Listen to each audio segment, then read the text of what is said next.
Libra, tignan natin kung ano ang mensahe pagdating sa iyong kaperahan ngayon. Okay, tignan muna natin yung energy mo, okay, in terms of your finances.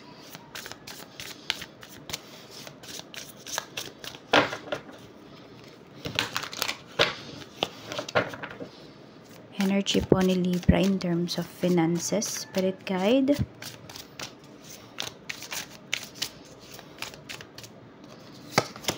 We have the Hanged Man. Ayan po. No, parang walang pagkilos.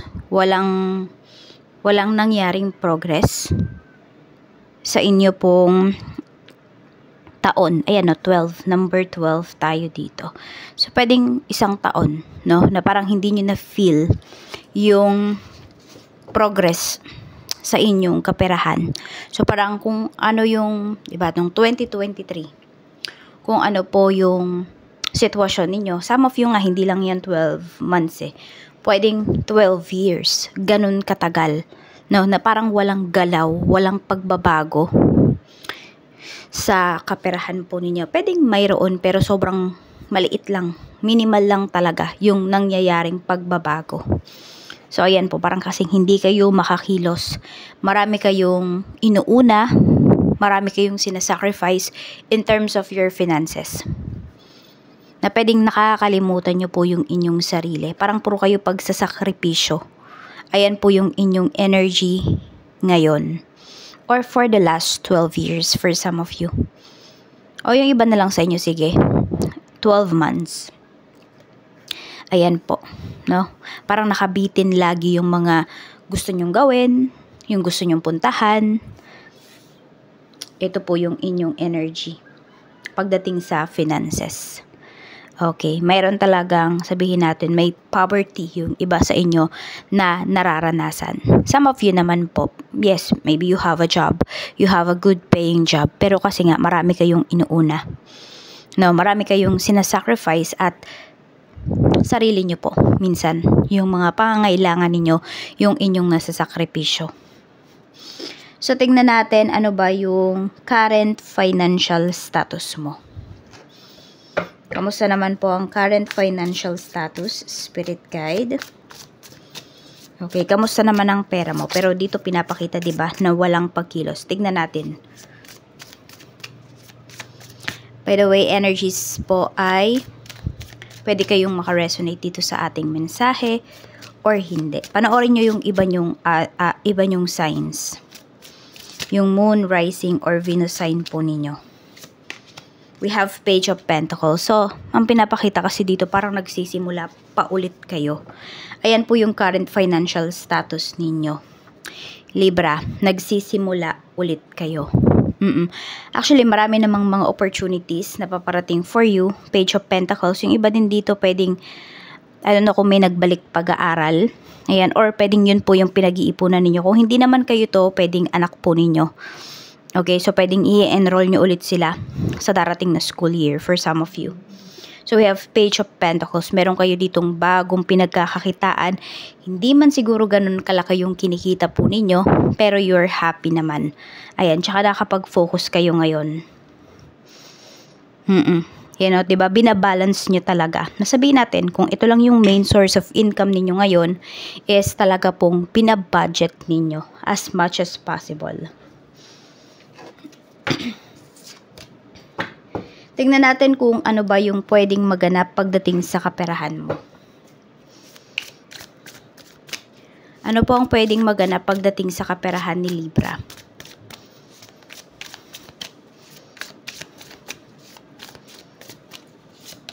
We have the High Priestess. We have Six of Swords. Okay. May nagbabalak ba ditong umalis ng bansa or umalis ng ng lugar po ninyo? Kasi mayroon tayong moving na pinapakita po dito. For some of you, kung nag-uupa kayo ng bahay, nangungupahan po yung iba sa inyo, may pag-alis talaga na pinapakita dito. So, pwedeng ito po yung magganap, no? Makapag-decide yung iba sa inyo na umalis talaga. So, ito pwedeng yung the Hanged Man natin na to, na energy. Okay? Pwedeng meron dito, matagal na kayo nagbabalak umalis ng bansa. Pero laging hindi siya natutuloy. Kasi pwede po na lagi kayong, yung pera sana na pang alis nyo ng ibang bansa, pang process niyo ng papers niyo, lagi siyang napupunta sa ibang pagkakagastusan po. Pwedeng may nagkasakit, ganyan. May nanghingi ng pang tuition, may nagbayad ng utang. So, yun po yung pwedeng nangyayari. Lagi siyang nahahadlangan. But this time, pwede po na ipupursue nyo na talaga yan. Ayan o. Parang medyo, tingnan mo, nakapikit na kasi kayo dito eh. Though, parang yung iba sa inyo, nalulungkot kayo. Kasi syempre mawawala kayo sa family. Yung iba naman po nalulungkot kayo kasi pwedeng natapat na naman na may nanghiram na naman sa inyo. May nangailangan na naman ng pera. Pero this time kasi pwedeng hindi na kayo magbibigay. Kasi firm na yung decision niyo dito na kayo po ay aalis. Okay? Kung may pupunta man nga dito ng ibang bansa. For some of you naman, sabi ko nga kung may nangungupahan naman po dito, is pwede po na lilipat lang po kayo ng lugar. Lilipat kayo dun sa mas mababa, mas accessible na lugar na uupahan po ninyo. Pwede kasi na yung iba ay dahil kunwari malayo yung pinagtatrabahuhan ninyo, so yung pamasahe pa lang parang feeling mo lugi ka na. So may adjustments po kayo na gagawin dito pagdating sa bagay na yan. Tingnan natin. Okay, ano naman yung negatibo or sabihin natin challenges na pwede mong harapin pagdating sa iyong kaperahan.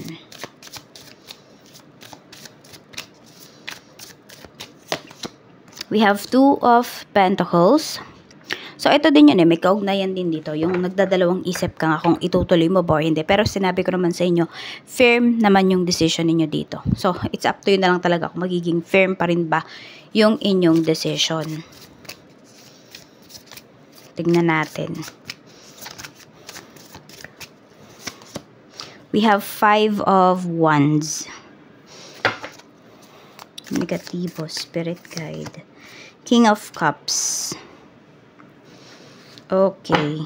Parang may pinaglalaban pa kayo dito, Ito ba ay about sa sustento? Ayan, may isang lalaki kasi na pinapakita dito.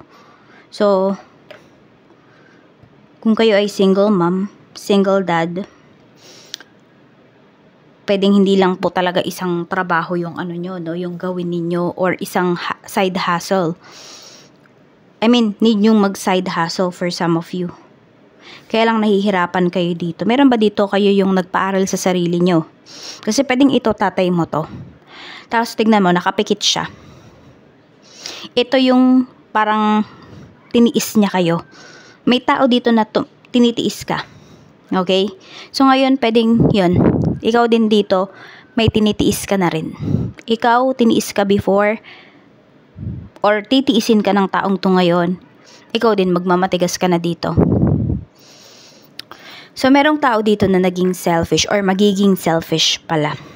Ayan po, parang hahayaan ka nito na, yes, hahayaan ka nga ng taong to na gawin yung gusto mo, pero pwedeng mawawalan po siya ng paki sa'yo. Pinapag-guilty ka ng taong to eh. Na pwedeng responsibility niya naman yun. Pwedeng asawa mo to. Pwedeng nung nag-decide ka na aalis ka, hindi ka na kinausap. Parang bahala ka sa buhay mo. Bahala ka mag-decide. Yun. Yes po. Meron dito na humahad lang sa growth mo. Yes, merong ayaw dito na mag-work ka. Na umalis ka. So, yung iba sa inyo, kung asawa nyo nga to, ayan, 12 years, baka yung iba sa inyo, 12 years na kayong nagsasama, no? 12 years na yung marriage ninyo, yung relasyon po ninyo, yung partnership, and, ayan, parang nakukontento kasi may isang tao dito na nakukontento lamang sa kung ano yung, yan, yung struggle ninyo. Parang para sa kanya, okay na yon, no? Okay na yung nakakayanan nyo yung problema. Yung nagkagawa naman siya ng solusyon pero alam mo na hindi naman enough. Sabi natin, hindi enough yung kinikita. Nakukontento. May nakukontento dito. Pero kasi need nyong magtulungan. Yun naman po yung pinapakita dito. Whether meron kayong asawa or ito ay family po ninyo. I mean, nanay, tatay, mga kapatid. Tignan natin ano ba yung main cause ng financial problem mo. Ayan po, meron dito titiisin ka dahil sa magiging decision mo. So, pwedeng maging malaki yung impact nun sa'yo. Kasi lalo na kung yung taong to, pinagkakatiwalaan mo, mahal mo yung tao na to.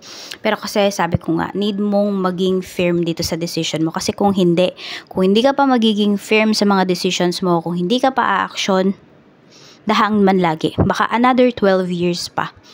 No, another 12 years of poverty. Of pagtitiis sa kung ano yung mayroon. Which is okay lang naman. Kaya lang kasi, di ba, pwedeng kayo mismo, di ba, hindi kayo nasisiyahan. Meron ka naman pwedeng gawin. Bakit hindi mo gawa ng action, di ba? Tingnan natin. Okay sana kung, di ba, yung, sabi natin, yung wala na talagang magagawa, yung kunwari hindi makalakad, hindi makapag-isip ng tama. Pero hindi eh. 'Di ba? You can walk, you can talk, you can think. Tignan natin ano yung main cause ng financial problem mo. Ano ba yung main cause ng financial problem mo? Which is parang nasabi ko na rin yan kanina. Yung lagi bang may nanghihingi sa'yo, natatapat, no? Let's see. Main cause of financial problem po ni Libra. Spirit guide, ano po? We have 8 of Wands. Okay. Nakikita ko lang dito, ano, Libra. Yung iba sa inyo, madali kayong mabola. Pag may nanghingi nga sa inyo, yan, may makipag-usap lang sa inyo, may magpaawa lang sa inyo dito, nakukuha na kayo, nahuhook kaagad kayo. We have the will. Ayan po. Tapos yung iba kasi sa inyo, meron dito ha, ang mindset nyo lagi, okay lang yan, pag tumulong naman ako, babalik naman yan eh. Siguro nga, babalik siya. Pero hindi, yung tinulungan mo na to or nang hiram sa'yo ng pera na to, pwedeng hindi siya yung magbabalik, ibang tao or sa ibang paraan na, hindi ba? Pero ayun, ito yung main cause of financial problem po ninyo. Mabilis kayong maawa. Basta meron lang din kayo, magbibigay talaga kayo. Kahit minsan nga, ayun yung iba sa inyo, oh, kahit wala na yata kayo, basta meron kayong, alam mo na, sabihin natin, alam mo na si sweldo ka next month, nagpapahiram ka pa rin. Kahit na alam mo na, ngayong, ano na to, ngayong 15 days na to, is, masya-short ka. Parang, ikaw na lang yung gagawa ng, ng paraan. So, parang ikaw lagi yung nag-a-adjust dito. So, nakikita ko naman, sige, tumutulong ka nga. Pero ito nga yung main cause, main issue, no, ng financial problem mo. Pero nakikita ko sa'yo dito, very positive yung energy mo eh. Hindi ka nang hihinayang. Ewan ko, ganun yung nakikita ko. No, parang wala kang panghinayang pag tumutulong ka. Siguro nga kasi dahil bukal yan sa loob mo. Okay? Kaya lang po, yung iba sa inyo, talaga kailangan din naman ay ingatan ninyo yung future po ninyo or mag-save kayo for your future. So, eto, wag ka na lang magpadala dun sa mga hinaing ng ibang tao. Tandaan mo, hindi mo problema yung problema nila. And also, Libra, baka mamaya na nabe-break mo yung nila, yung karmic debt nila. Sa halip na sila yung magbayad nun, sila yung gumawa ng solusyon, no? Sa halip na may matutunan sila dun sa lesson na yun, na mahilig silang mangutang, ganun, or hindi sila nag-strive harder, hindi sila natututo kasi laging, nandyan naman si Libra. So, dumedepende sa'yo. May mga tao pong dumedepende sa'yo dito. At ayan din, may mga tao dito, na ikaw, ito yung tingin mo sa sarili mo. Na feeling mo, walang nangyaring pag-angat sa life mo. Pero alam mo, yung mga taong tinutulungan mo, ito yung tingin nila sa'yo. Na mapera ka.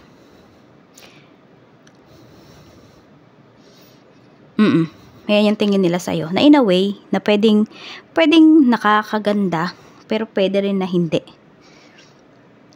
Kasi meron dito, nangungutang na sa'yo, nanghihiram na sa'yo ng pera, natutulungan mo, pero masama pa rin yung tingin sa'yo.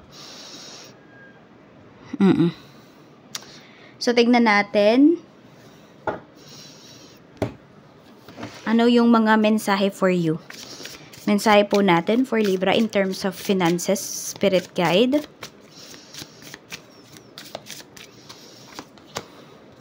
celestial guidance. Receive profound insights and message from the stars for guidance. Ayan po. So, tama daw na yung iba sa inyo, nanood kayo ngayon dito sa video na to. Pinanood nyo yung video natin na to. Okay? So, this reading is for you. Para sa malalambot yung puso dyan. Yung madaling, sabihin natin, madali kayo nauuto ng ibang tao. Ayan po. Huwag daw kayo magpauto.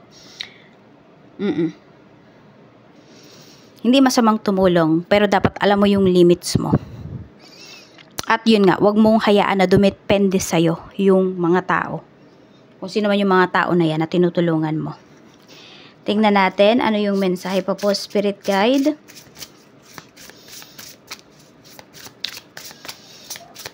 Libra, Sun, Moon, Rising, and Venus. For money, finances, Spirit Guide. There are many doors that lead to the place you truly belong. Ayan po. Marami pa. Marami ka pang pagdadaanan. Okay? So, pwede ngayon, di ba yung iba nga sa inyo, hindi kayo happy kung nasaan kayo ngayon. Huwag daw kayong matakot na mag-step forward. Huwag kayong matakot pumili ng pinto. Napapasukin po ninyo. Nahaharapin ninyo. Tignan pa natin. Mensahe pa po natin. Okay. So, we have endings. The cycle is over. It's time for you to make a change, rebirth. It's time to say goodbye. Ayan. Meron ka talagang kailangan ng alisan dito. Para po sa magandang pagbabago. Para sa, hindi na 12 years of kahirapan. Kung hindi, 12 years, 12 months of prosperity. Yun na po yung kailangan mong harapin. Kaya may matatapos dito. So, nagtataka ba kayo? Bumili kayo ng mga charms. Kunwari, bumili kayo sa atin ng evil eye. O kaya namang ng tears bracelet. Tapos, nagwi-wish kayo doon. Sana ma-promote ako. Or, mapopromote ako. Tapos, bigla kayong tanggal sa work. Tapos sabi mo, malas yata to. Nagsabi pa kayo ng ganun. Pero alam mo ba kung bakit? Kasi ibig sabihin po, dun sa current job mo, wala kang growth na marireceive. As in, parang kung ano yung position mo ngayon doon na naghihirap ka for another, anumang months yan, tapos na yung kontrata mo, wala ka pa rin nakikitang growth. Di man lang umangat yung position mo, yung self-esteem mo pagdating dun sa trabaho na yon. Kaya inaalis kayo ni universe. Ganun po yun. So, tignan natin. Okay? Ano ba yung mga opportunities na paparating para sa'yo? Spirit guide opportunities po na paparating.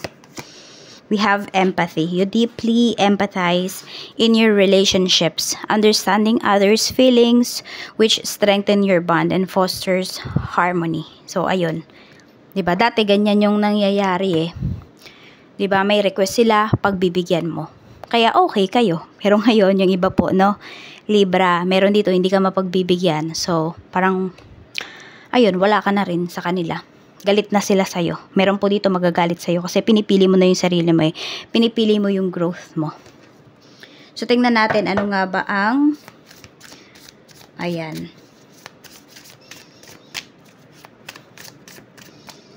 Tingnan natin may new source of income ba na paparating for you.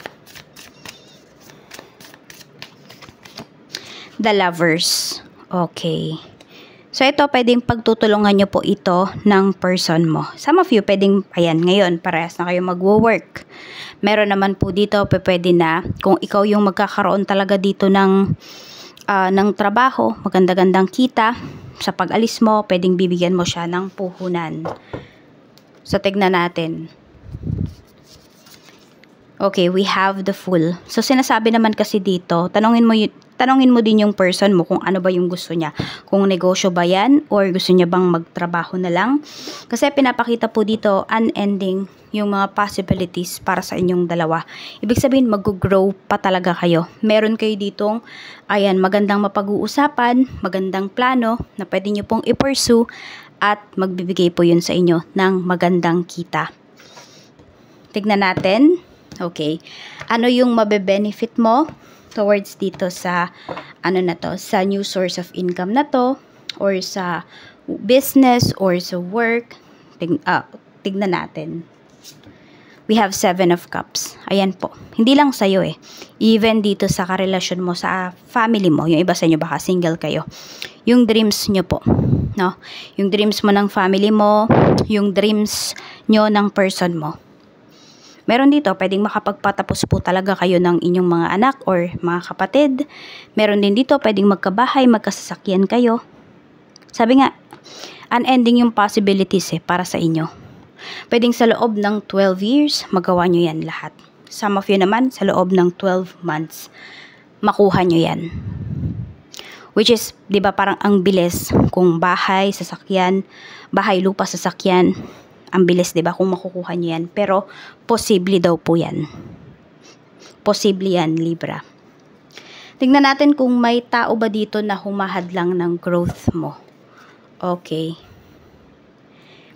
Kukuhanin ko yung tignan natin na kung ano yung mapipick up ko na first letter ng name niya or surname niya.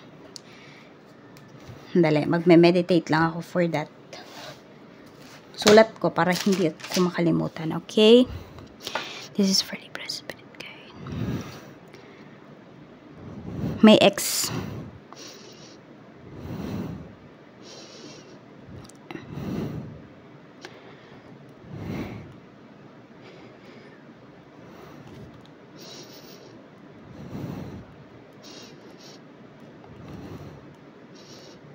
Okay. Ito. X, M, Ving Victory, Y, N, O, I, and L. Ayan po yung, it's either present yan sa name ng person na yon, or nasa unahan yan ng pangalan, or ng kanyang apelyido.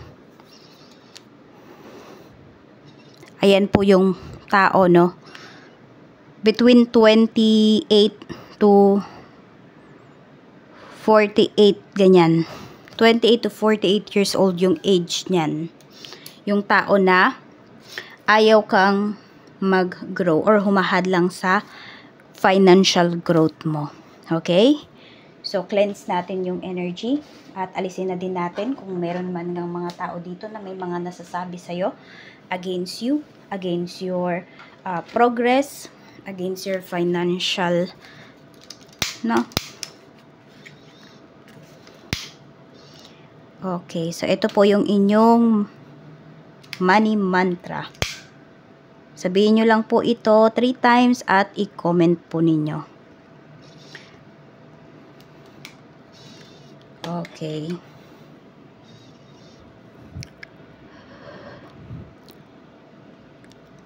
I am a magnet for wealth and gold. Abundance manifest, leaving lack behind. Claim nyo na po yung positive energy natin dito sa reading. I-block nyo po yung mga hindi magandang energy. At type nyo na po yung ating mantra.